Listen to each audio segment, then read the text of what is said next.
I'm Christina with Copper and Co Jewelry, and I had a lot of fun being on Dro TV today.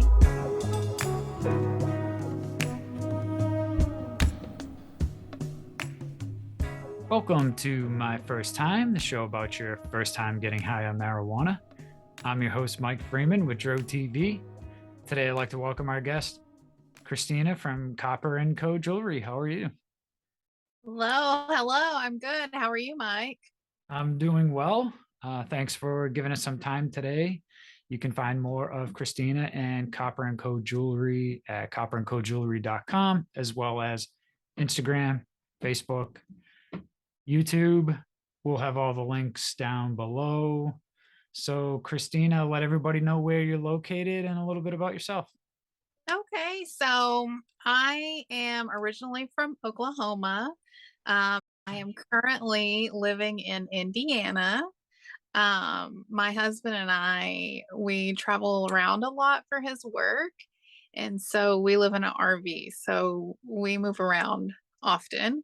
Okay. Um, and I get to do my jewelry while he works, and it's a great fit. I really love making my jewelry, and I love being able to help people wear jewelry that helps them to destigmatize, all of the things that are surrounded with cannabis and, represent their lifestyle. Very cool. You're in an RV right now? Yeah. It looks very spacious. It is not. Okay. Okay. It's super small, but we make do. So yeah, we sold our house a couple of years ago. And before that, my husband and we had been together, but we weren't really together because he worked over the road. So we got to a point in our lives where we sold our house and took off onto the road for a few years. Awesome. Great. Well, we definitely want to talk more about the jewelry and the Copper and Co company, but the show is my first time, Christina. So please tell us about the first time you got high.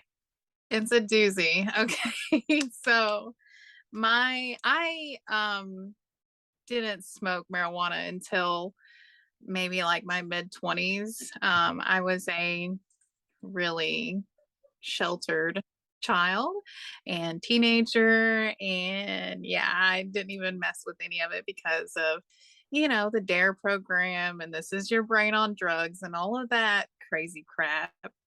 But anyway, it was with one of my really good friends, and I was probably around 25, 26. And it was not her first time smoking. So she was like taking me under her wing and, showing me all the ropes. Like, this is how you grind. And we smoked out of a little pipe.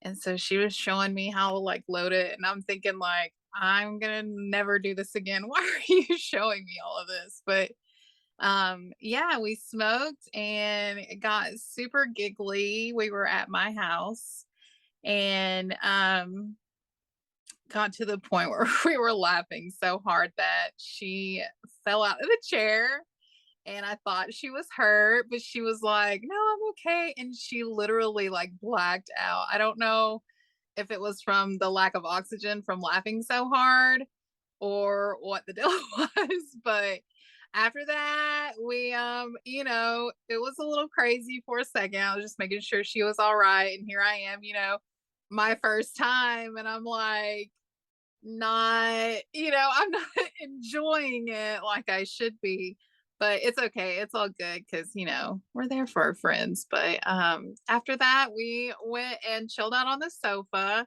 and both, chowed down on some munchies and wound up passing out. But yeah, she totally fell out. It was like one of those high bar chairs. It wasn't like just a regular chair. So she was at a really tall table.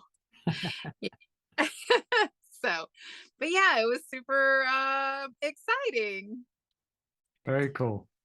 Yeah. You still in touch with this friend? Oh yeah, absolutely. I met her whenever I was counseling kids. Okay. A few years ago, I was a kids counselor, and then I was a weed grower. So we owned a commercial grow in Oklahoma. Okay. And then, once we went on the road, we got done with all of that and just been doing my jewelry thing ever since. And Very cool. it's so much fun, and it's never boring. Like, you're constantly having to learn new stuff. But I really enjoy it, especially whenever I learn like a new technique or a new way of doing things. That just, I don't know. It's just the little things in life, I guess. Sure. So you mentioned you were into jewelry before you got into the cannabis jewelry. How did Yeah. you get into making jewelry in general? Well, I had just started out as making jewelry for like me and my friends. Had a few pieces, made a few pieces, and I was really concentrated on the grow at the time, and I was looking for jewelry to like represent that lifestyle, and I couldn't find anything. Like, the market is bare out there. There's a handful of people that do it. I don't know anything about their businesses or whatever, but all of my jewelry is handmade. I make it here in my little RV. But yeah, I make it work. Is that your stack of inventory behind you? Well, this is all of my jewelry making stuff. So I have some really big towers.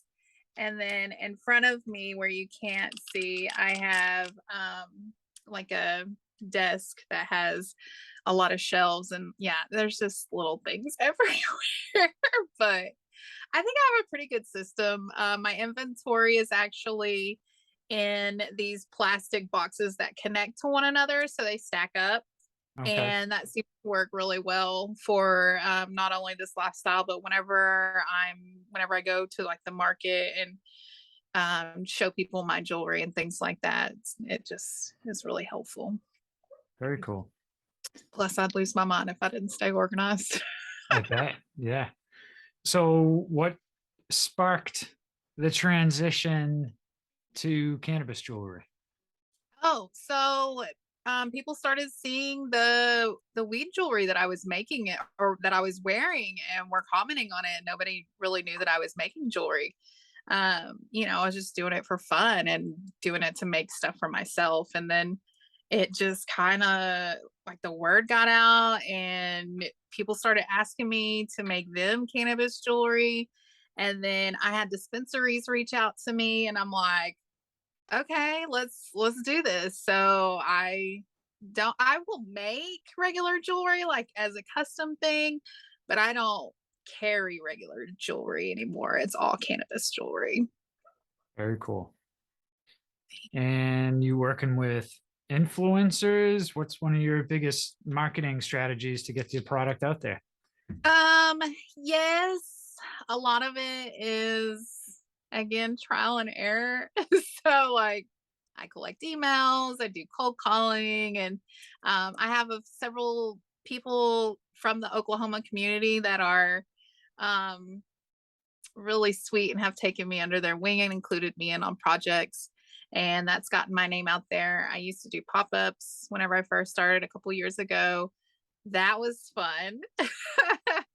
That was a lot of fun and a lot of, like, figuring out where you go in this industry. You know what I mean?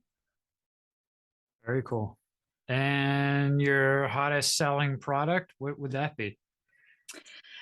Surprisingly, my hottest selling product are my bud hoops, and I keep them on sale all the time. I've just finally marked them down because people love them so much, but they're only $10, and they're stainless steel and alloy. I do have like some feather earrings, which are really neat. Okay. And like, I also make body jewelry, so like belly rings and necklaces. These are one of my favorite things. They're called ear wraps, ear cuffs, bracelets, keychains, vape lanyards, bong buddies, wish bracelets. I know I'm forgetting a lot of them, but yeah. And it's exciting for me to like develop a new product. I really enjoy it. Yeah, yeah, that must be awesome, especially when people wear it. And I mean, I see your posts, people that receive the product are posting videos, smiling and enjoying it. So that must bring a smile to your face as well. It does. It does. I never would have thought that something that I create would, be available in stores. Like Sure. it's in a lot of places. There's some in New York and in Tennessee, of course, Oklahoma. I just sent some to Arkansas. Yeah, it's in several states, so it's super exciting to grow. Yeah, awesome. Your terpene bath bomb. Uh, Yes. yeah, let's talk about that. Yes. So I'm gonna grab one for you because I've got them right here. But so the terpene bath bombs. Here is the Sunset Sherbet. This is a collab between Mary Bliss Essentials, who is also a Oklahoma woman-owned um, cannabis company, but she makes terpene bath products. So she has all different kinds of stuff, but these in particular have a necklace inside. So Okay. depending on the strain that you choose is going to determine what color necklace. So the Sunset Sherbets have a silver, and then the Purple Punch have a gold. So yeah, these are really exciting. So whenever you go and you chill out and bathe in all of these natural terps and stuff, and then you're left with an awesome necklace that you can wear. And yeah, it's so much fun getting to work with people. I actually wish that I could do a lot more collaborations than what I do already. So, maybe in the future. Yeah, very cool. And you're also in a unique position because you're traveling. You get to meet all different kinds of people, different locations. Uh, are you said in Oklahoma that you were doing some pop-up shops. Do you do any pop-up shops on the road? No, we don't have enough storage. Okay, So I would have like a canopy and like sure. three tables and stuff. And so I don't really do any whenever I'm on the road. I do like restock locations. I have several of those that I'm working with. But yeah, I don't really get to do a whole lot of pop-ups. I wish I could. They're really a lot of fun. You get to meet a lot of new people, especially whenever I'm, going to new areas and I don't know anyone and I don't know anyone in the cannabis field. Um, I mean, before we came here to Indiana, I was in Oklahoma for 6 weeks while my husband was at training. But before that, we were in Pennsylvania, and it's just so dramatic between the states. Like a zip in Oklahoma is $140 for top shelf, and in Pennsylvania it was 400. So it's interesting to see also like the culture and how immersed they are in Oklahoma. I'm just saying that because that's where I mostly have, all of my experience or whatever. But Sure. um yeah, it's just amazing how vast the differences are, and like, and then the testing and things like that. And then I moved here to Indiana and it's not legal. So, you know, hopefully we won't be here that long. Yeah, I was gonna ask too, when you left, you obviously left Oklahoma in an RV, right? Yeah, right. So were you intending on heading straight to Indiana, or did you drive around for a while and then settle in Indiana? Oh no, we were going straight to Indiana because my husband only had a few days off, Okay, and it takes us a while to get where we're going because we have two little dogs in tow, and one is so much of a senior that he has to wear diapers and all of this kind of stuff. So we have to plan a little extra times. But yeah, we get to go on trips whenever we get to our destinations. Like we've been to New York City and We went to Buffalo up there. We've lived in North Dakota. Yeah, it's been wild. I don't really care for the cold places, but at least I've got my jewelry to keep me busy during the Yeah. cold months. I was curious. I would imagine you're in an RV park now. Yeah, Okay. So it's not legal in Indiana, even medicinal. no, Okay. So yeah, when you're wearing, and we don't have to give up too much information if you don't want to, when yeah. you're wearing your jewelry and you're smoking, vaping, partaking, let's say, um, the neighbors interested in what's going on? Are they curious? What's the word on the street in Indiana? We've only been here for a couple of weeks, but I haven't really ventured to smoke outside yet because I just don't know what's going to happen. Sure. I like to fill out the place first and see, but in the other places we've been, it's not been a problem. Um, you know, so. Yeah, I was curious. I'm an Eagle Scout. We used to camp everywhere, Oh, and yeah, I was a so Girl Scout, oh, very cool. Um, but I didn't see all this being in my future, but yeah, I at the time I wasn't smoking weed in Boy Scouts on camping trips with my dad, um, but uh, I remember that we is were a funny story. somewhere. I forget exactly where we were, and we used to call them reefers. They were huge refrigerators on campsites that um well, like I guess at the whole facility would have a big refrigerator where campsite A could put their stuff in it, campsite B. So it was just this giant, Oh, wow. and these kids fishbowled the reefer. And we were going to bring the food there after lunch one day because we'd bring it down for your meal and then you'd bring it back and put your leftovers. And so we were like, man, first off, why are these kids this dumb? There's people coming in and out of here. It could have easily been caught. And then it was a big, big, giant reefer. Like it was going to stink for hours after that. So, um, not that every teenager smoking weed makes sound decisions, but I thought maybe they'd be a little bit smarter than that. But Were you joining them or did you just see it? no, we came across it, and I'm like, man, it smells like weed here. And they had Oh. must have just finished like 5 or 10 or 20 minutes before because it still smelled inside. Like you smoke inside a car when it's raining out, it's going to get into the interior and all that. But we could still smell it. We didn't see anybody coming in or out, so we didn't know exactly who it was. But I mean, we knew what went down. But What was going on? yeah, and even when I've been camping as an adult and uh, smoked weed or whatever, it's been in places where it hasn't been acceptable necessarily. Uh, Right. so, I mean, I pretty much keep to myself, but I can't say that I've been camping in a place where it's legal. So I was just curious amongst your travels, uh, how that's gone down. But Well, it's super nice whenever I'm at home because then I have some of my family and my friends and I'm in a legal sure. state and so, it goes down.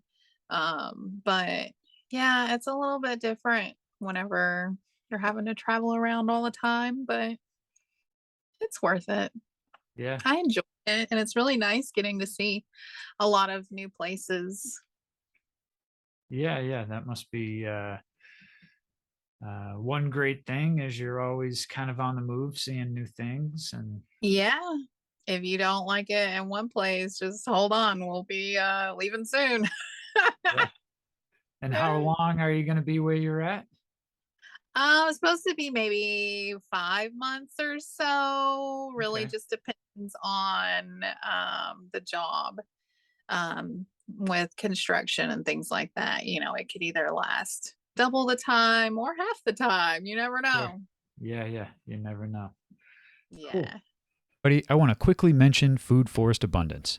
Food forest abundance is a great way to create your own self-sustaining food forest and naturally occurring ecosystem that's commonly found in nature, but designed specifically for you. Through multiple layers of trees, shrubs, herbs, vines, rhizomes, mushrooms, and perennial vegetables, you can become your own supply chain without the typical maintenance required of a garden. From small spaces to large areas, both urban and suburban, Food Forest Abundance wants us to get back to our roots in nature by engaging with our food production in a meaningful way. For more information, click on the link in the description below and start your journey today. Okay, let's get back to today's episode. Well, I know we tried to make this happen before and then we couldn't. And then Kimberly, she was on the show and she's like, you need to speak to my friend Christina. And I'm like, you know what? We did try to speak to Christina. I got to make sure I reach back out again because we, wanted to make sure we were able to make this happen. And we did. Absolutely. So Well, you did. Are you talking about Kimberly Greens? Kimberly Greens, yes. Oh, I love her. Yeah. I She had actually great just things to met say about you. her a couple of months ago, and her and her best friend Heather, they make videos together sometimes, and they're the freaking cutest. I love them. But yeah, she's one of my big supporters. Yeah, she She's had great things to say about you. So oh, I love you, Kimberly. yeah, so shout out to Kimberly Greens. You can go check out her episode of My First Time as well. Absolutely. Yeah. So, Yeah. Well, this was awesome. I'm glad we were finally able to connect. Anything you want to mention, products or anything coming out before we're out of time today? Nothing new right now. I am working on getting some plants over pills necklaces and things done. And then I recently got some pom-pom earrings done. I'm getting ready for the holidays, so you'll be seeing some new designs come out really soon. Cool. But thank Awesome. you for having me on. I've had a blast. Yes, you're welcome. Let everybody know the best place they can find more of Copper & Co. Jewelry. So you can find Copper & Co. Jewelry at www.copperandcojewelry.com, or you can find me on Instagram at Copper & Co. Jewelry. I'm also on Facebook. I've got a few TikTok videos. I'm out there. You can find me. Excellent. And for those of you watching this on YouTube, please go down, smash the like button for Christina and Copper & Co. Jewelry, and leave a comment with some of your favorite designs and jewelry that she has. And make sure you're also subscribed to Dro TV. Click that subscribe button because you don't want to miss more amazing guests and interviews like Christina. So, oh, thank you. You're welcome. And that's it for today, everybody. Thank you for tuning in. And as always, smoke them if you got them. What's up, Dro TV family? You can now stream the audio version of all these episodes on your favorite podcast player. And if you like more episodes like this, check out this playlist we put together over here for you. And if you haven't already, subscribe to us on YouTube. You don't want to miss more great content from Dro TV. Thank you for tuning in. And as always, smoke them if you got them.